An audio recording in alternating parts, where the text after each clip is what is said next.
Was that really the season finale? The series finale? We got to talk about Peacemaker Season 2, guys. We must discuss. The big question at hand. Does that gun jam? Did the gun jam? I'm going to say no. I don't think that it jammed, but I do think that it did take a little bit of a misstep. I do think that Mr. James, low-key, one of his worst works, I would say. I don't get why people are saying that the season finale is what made the show bad. I do think that this is clearly a step down from Season 1. I think that Season 1 was way tighter, way more interesting. The characters had a lot more going on. I think the dynamics were more interesting, and the development was there. This season sidelined hella people, but not in like a way of like they were all still involved in the plot, but they were sidelined development wise. Like they didn't have very much going on, and if they did have stuff going on, it felt more like an afterthought in my opinion. For example, Adebayo's story with her partner as well, I just felt like that was not very developed. It was more developed in Season 1 easily, but in Season 2 it was like we only got 2 scenes of them like the whole season, I think, and it was like their breakup and then their like get back together scene in the finale. Economos, not very much to do. Didn't have any scene that like really carried his character very strongly compared to something like in Season 1 where he had the scene about him dyeing his beard and he had to pretend to be an alien with those guys. I mean, that was a really great scene. We don't get anything like that. Hardcore really stepped it up this season as importance, and like obviously with a lot more to do with Chris's dynamic, and like they were an important relationship. So I would say she's maybe the only character that like got better, but it did feel like her plot was more in service of Chris's, and I don't like that as much. Chris felt like he was the only character that really mattered in this story. Other characters felt like kind of stupid versions of themselves. Like Adebayo was not that dumb. I know she wasn't. I know for a fact none of these characters were as stupid as they acted this season. They're hemming it up for the humor a little bit. But it kind of takes away from some things. Like Vigilante's craziness and goofiness played way better off of the characters last season than this season, because they all are not as like they all seem more crazy, like on a par with Vigilante at times, and like it just doesn't hit the same dynamic that it did in Season 1. Season 1 was crazy. And now I do want to talk about Vigilante. How can they make a character so entertaining be so sidelined? It really was frustrating. I felt like him crying in that scene when Chris was gone, like that's how I felt this whole season with how they used him. He was absolutely, I mean, he was only comedic relief, which is fine, except for that one scene with him crying. But I like that he genuinely has like care for Chris, and there's like a little bit of a psychopath, but also like it's kind of sweet, and he's got a weird twisted like form of judgment. I feel like I want to put him on that chart of the like neutral good, neutral. I feel like he's like maybe like he's like lawful chaotic, I believe, or something like that. But the episodes this season that were the best were the ones that had Vigilante in them the most. So that'd be like episodes 6 and 7. And we're going to need more Vigilante this next season. I loved him meeting his clone. That was great. Or his alternate dimension self. Are you fucking kidding me? No! Holy shit! I think that was a very funny scene. Maybe one of the best. I think that would probably be my favorite episode. Episode 6 would be my favorite episode. But when it comes to favorite scene, that is definitely in episode 7 when Chris is about to see his brother die again. I've always said this. I'm new on the internet, so y'all don't know this. But John Cena is easily, I think, the best WWE actor there is. The Rock does not stack.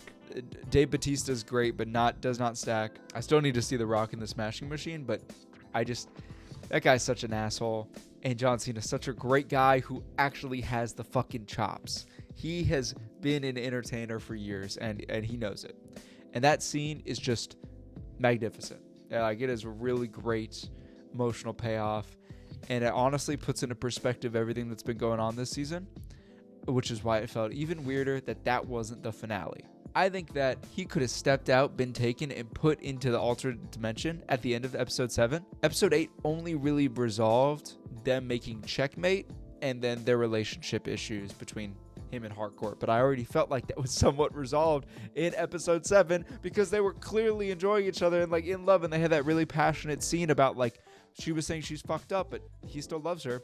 I just thought like everyone else, I thought the finale was very, very underwhelming and could have been something special, but just like did not stick it. The music videos were a little intensive. The stylistic choices were not very good, and I think that some of the scenes were just kind of corny. I'm not gonna lie, just really not that interesting, and like not corny in like a Superman way where he could be corny, but it's like, you know, it's superhero stuff. That's kind of the point. I gotta say that like I said, season 1 was much better to me, much more focused, much more funny, and much more developed in its characters. All of them felt like they mattered. I wasn't disappointed in the finale in the way that a lot of other people are, where it's like, how does this relate to the rest of the DC universe?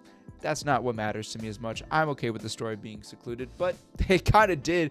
That's what it was setting up, was, oh, we're going to use this in the future. Let's bring back the dude from Barry. Let's like have all of Lex's crew here. I mean, they were already there, but like, I also did not give a fuck about Bordeaux or, I don't even remember his name. The guy who gets spit on by Economos, which is one of the funniest scenes of the season. You are one curmudgeonly motherfucker, Ginger Cool.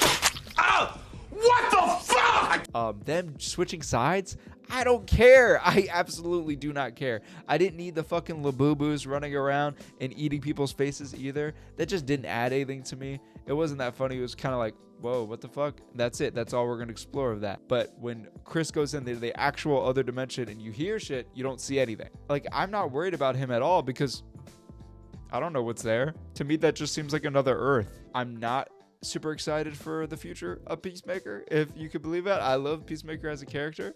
I think he's really good. I think that he's going to come back in some way. He's going to come back in some form, but I would love a season 3, but I want it to be another season 1 where it's like the story is connected to those characters and those characters mainly, and not trying to set up some bigger stuff. It can towards the end. This was not that. I did not like Rick Flag at all in this show. Why did they bring back Rick Flag Jr.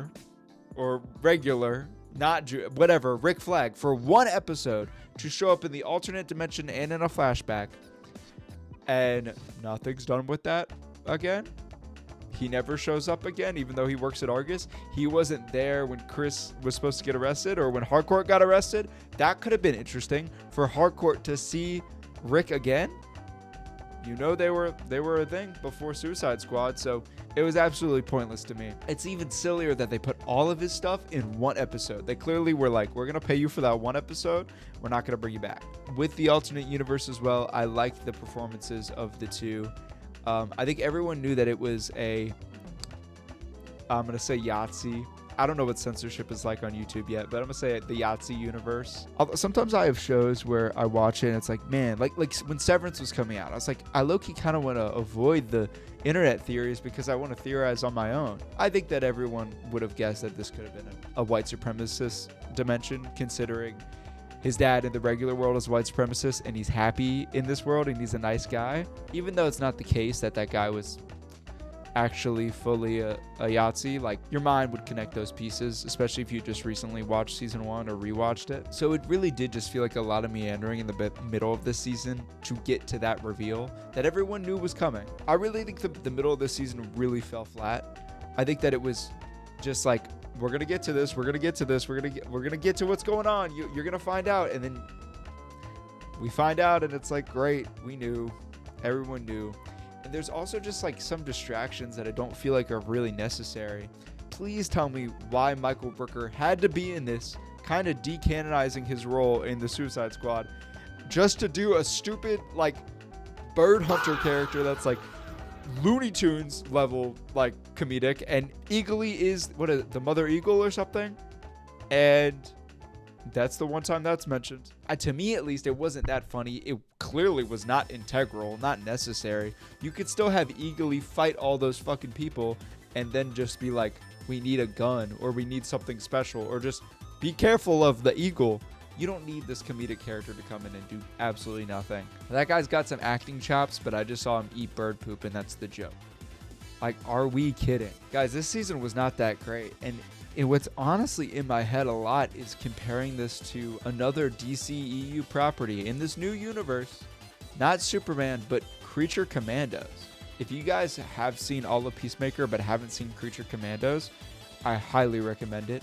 Creature Commandos is on a level much more focused, much more better, much more closer to season 1 of Peacemaker than this season. And I just kept thinking about it the whole time I was watching the show. I was like, wow, how do they make a much better show for the side characters that will probably not even be in live action? I'd say majority of them won't. And have it be much more heartfelt and more team driven. Like, we know that James Gunn, the gun don't jam, especially when it comes to ragtag group of team members. That's his specialty. And this is like he focused on one member way too much, left the other ones literally in a different universe, and then decided to try to wrap up their arc in some way in the finale. What adds even more insult to injury when you compare Creature Commandos to this season is that Rick Flag Sr. is in both shows, and he is a completely different person. No, listen, the princess's life is in danger. It's a matter of life or death. Yeah.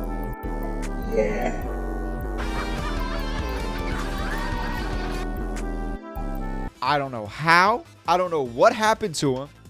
It's in Creature Commandos, he is genuine care for people. He does not throw caution to the wind like he does at the end of this season. And I've seen the theories. I've seen people saying, Clayface. No, he's actually controlled by Clayface, who was also set up in Creature Commandos, which is why you need to watch it. But everyone's saying, Clayface, it's called by Clayface. I don't care. You didn't set that up in this show. There's not going to be another season where they explain, oh, he was actually Clayface the whole time. I really don't. I don't think that makes sense for the Clayface movie that is eventually coming by Mike Flanagan. Very excited for that, by the way. But when that comes, if it takes place right after the end of this and Rick Flag Sr. is who's playing Clayface in the beginning, I just couldn't give less of a fuck. That is not a good use of that character. It's not a good use of that. And it's not in this show, so I don't think you should put stuff like that. So therefore, I'm not going to buy into this theory. And I'm just going to assume it was a character assassination. If James Gunn is going to keep this DCEU going forward, try to keep it connected, try to keep it interesting, and try to keep it, always developing, have characters cross properties, you need to have some type of continuity. You need continuity. You need these characters to be the same in one as to the other. What are their core character traits? What do they value? It can change, but they need to explain why. They didn't really explain why. Rick Flag was dead in Creature Commandos, and he's still dead in this, and somehow he completely flipped characters and became a loco crazy person that they even point out in the show is being completely different from how he was in Superman. So if you have two different versions of Rick Flag Sr., then I guess it's got to be Clayface. But I just to me, it's just going to be character assassination. And that's another thing that I just felt like sucked about this season too, is a lack of a villain. I'm not saying that we need another level villain of like take over the world like the Project Butterfly characters in season 1. But I do think that we need someone to kind of play off of, because I think Peacemaker is part of what makes him so good, especially like think about in the Suicide Squad, like his dynamic with the other more like moral gray, interesting characters, like how he plays off of Bloodsport is one of the highlights of that movie. And not having someone to go against antagonistic wise, it really lacks, and it really could have been done better. Rick Flag, I guess, could be considered the villain, but he kind of felt incompetent. He only really got competent when he went to Lex Luthor, which I'm okay with that scene. I'm cool with that scene. I do think that it's interesting that they're making Lex talk about like anal sex in jail, and like I think he curses probably more than he does in Superman. I think he says fuck. He doesn't say that in Superman. So I guess it's interesting that from property to property, depending on the TVMA or the PG-13 of it, the characters will just decide to do that. Like I'm interested if we're ever going to see Superman say fuck. But I gotta reiterate, I do not think that superhero fatigue is real. Or I don't think it's happening. It may have happened. It may have came and passed like COVID. But what is definitely a fatigue right now that I'm feeling is multi-dimensional or alternate universe fatigue. And this season just did not make the best use of it. I'm sorry. You guys are going to have to hear me out on this one. I think it's strange that they explained how people of color were locked up or put away because Keith said that one got out. They're all put in somewhere, and we're not going to see that, address that, talk about that. But it does lead me to something I really did enjoy about the alternate universe timeline, and it's the commentary on white privilege. I think that this is some of the best commentary on like what white privilege really is, or like part of what it is, an aspect of it. So for Chris to be walking around this universe for days and only seeing with rose-tinted glasses everything great going on and all the negative that's in the world, he doesn't even notice because it doesn't affect him personally, doesn't affect people like him, because it's clear, we know this, Chris is not a racist character. He's not a racist guy. He may have been when he was a kid. Maybe he was raised by a racist. Yet he was still ignorant to the lack of people of color. And I think that's just like, there's so many people in America that grow up in small towns where they only know people of color and they only see that and that's their norm and they don't see anything wrong with that. And when they go to bigger cities or when they go to college or places like that, it's a little bit of a culture shock. And I think that that's interesting that he could go from the opposite.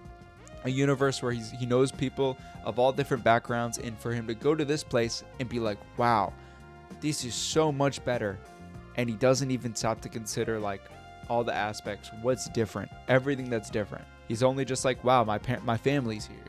The fact that his best friend is a black woman, and obviously she's the one who's chased down, I think that it honestly needed to be addressed in the finale, that he didn't notice, because it was kind of just played for laughs. And I really think for him to completely ignore the big man on the wall and the flag and all the signs, I think it should have been addressed more. I don't think it should have just been played for laughs, because I think it was a very serious, interesting topic that it was going in a right direction. And I was kind of hoping he would talk about it Adebayo would bring it up in that scene where she's acting her ass off. And that scene is real proof that Daniela Brooks is a great actress. Daniela Brooks was in the Minecraft movie, right? And I feel like they saw that and were like, let's just make her dumb and stupid because that's what she's good at doing, I guess. But we saw in season 1, we saw in season 2, she can do both. That emotional scene, she is acting circles around the rest of her in this season. I just really think that this season lacked focus. And it felt more like, let's put out another season to confirm that John Cena is in this universe. That's a whole nother crazy weird thing. No one thought about the connection of, we're gonna do an alternate universe storyline for this season of Peacemaker, and that storyline is not gonna bring him into the new DC universe. He's just gonna be there. Couldn't they just have brought all those characters into the other dimension? So as a whole, I think I'm gonna give this season of Peacemaker a light 6. I think it was a hard fall off. I think it's the worst thing that James Gunn has done maybe in his history, at least superhero wise. But please let me know what y'all thought. Let me know if any of these issues like y'all didn't even think about, or maybe something I haven't thought about, or defend the show. Tell me why I'm misunderstanding it. Maybe I need to rewatch it. If you mess with this video at all, you mess with the channel, you mess with my takes, please drop me a follow, drop me a comment, drop me a like. I really appreciate it. And have a good rest of your fucking evening, and stay peaceful.